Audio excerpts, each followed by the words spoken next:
expertise in, and what I do have an authority to do is make assessments of criminal conduct. And we've done that in relation to the recent events, and you can see that in the report. And the only conclusion you can draw is that the Israeli army is one of the most criminal armies in the world. North Africa into Europe, that's even less likely now. So the bottom line is, I think the next step in this war is an all-out war on the part of Israel and Hezbollah against each other. The very high probability that Iran will now move into the conflict to support its friends in southern Lebanon, because I don't think they're going to stand by and allow Israel to destroy them. That brings in Russia, and that also opens the door to Turkey. And I think the Russians will tell the Turks, if you want to move on Cyprus, we'll support you, because we understand that's a vital strategic interest for you. You don't want Cyprus to become the aircraft carrier for your enemies. And the Turks are increasingly viewing Israel as their enemy.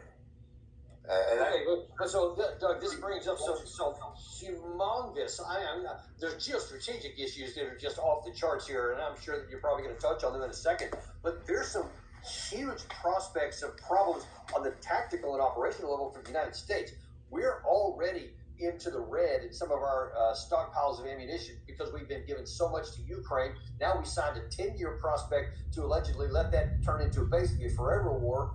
And Israel's already yelling at us. I mean, that's what Netanyahu was doing, because we haven't given enough weapons here on the Hamas. Now, if they open up into Hezbollah, you're talking about a sustained combat that's going to take a lot more rockets, interceptors, artillery, all kinds of other ammunitions, which we don't have.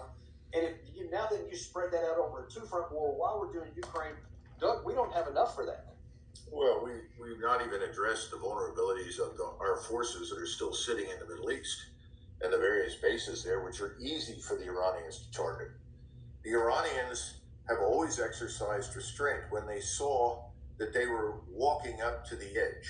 And we would do the same thing. We always walked up to the edge, but then we said no, because it's really not in the interest of the United States to be at war with Iran. Today, the problem for us is it's not just Iran, it's virtually the whole region that's turning against us. We have no interest that would bring us into war with the Muslim Arabs on the peninsula, as well as Iran, or for that matter, the Turks. We have no interest whatsoever in that. We have an interest in finding a way to stop this. But here's an important point to keep in mind, and I have to quote John Mearsheimer, who said it very, very well. If our interests and Israel's interests were actually aligned, there would be no requirement or need for an Israel lobby. Why is there an Israel lobby pouring hundreds of millions of dollars into people's campaigns and pockets on the Hill, in the House, in the Senate, and even in the White House? Because the interests do not align.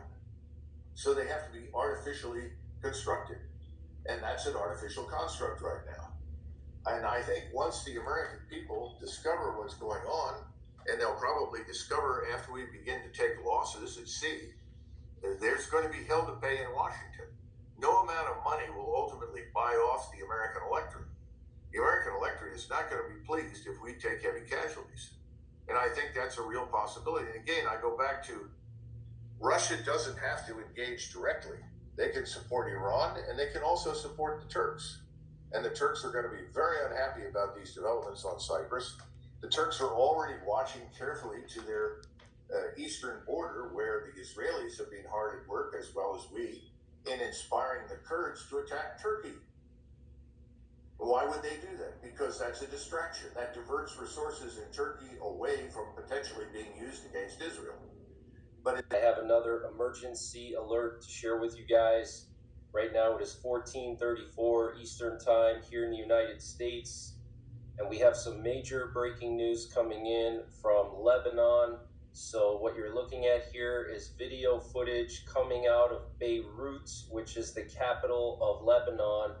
And you can see this airport here packed with people trying to flee Lebanon ahead of this massive war that's about to start between Israel and Hezbollah, which could just be hours or days away.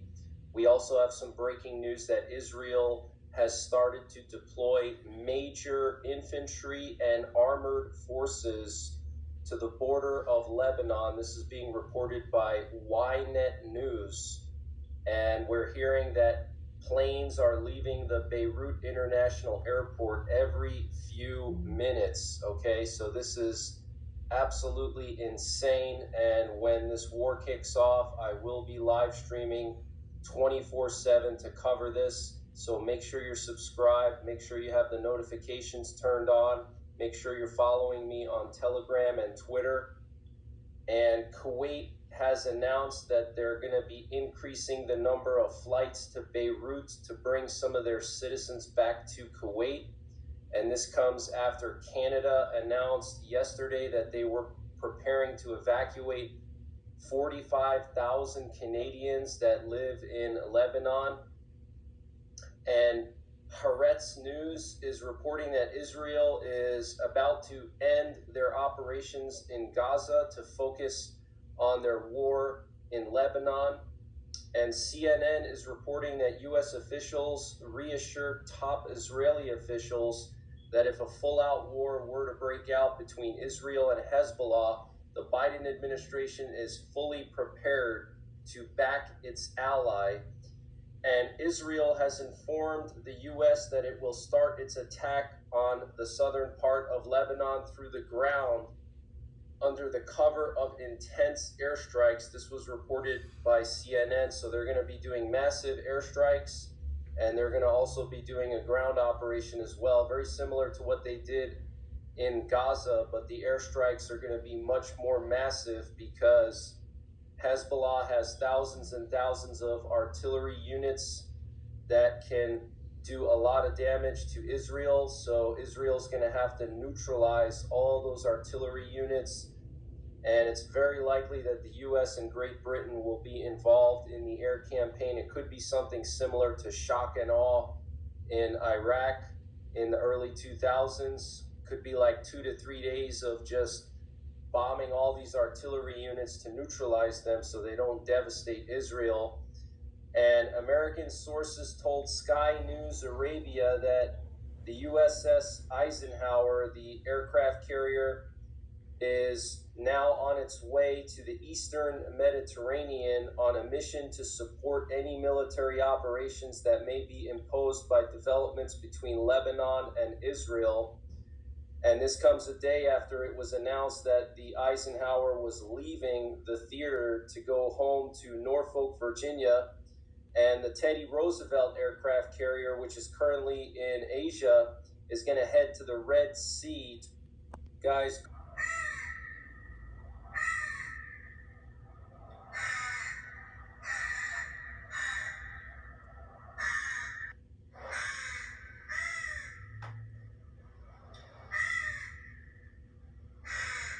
I have an emergency alert to share with you guys. Right now it is 15:26 Eastern Time here in the United States.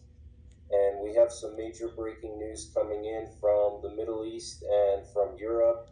So what you're looking at here is some new video footage coming from northern Israel. And you can see a massive amount of Israeli armor being moved to the border of Lebanon. Here you can see what appear to be Israeli tanks and artillery pieces, as well as some armored utility vehicles. So this is absolutely huge, guys. It looks like we're just hours or days away from a massive Israeli air campaign on southern Lebanon, as well as a following ground invasion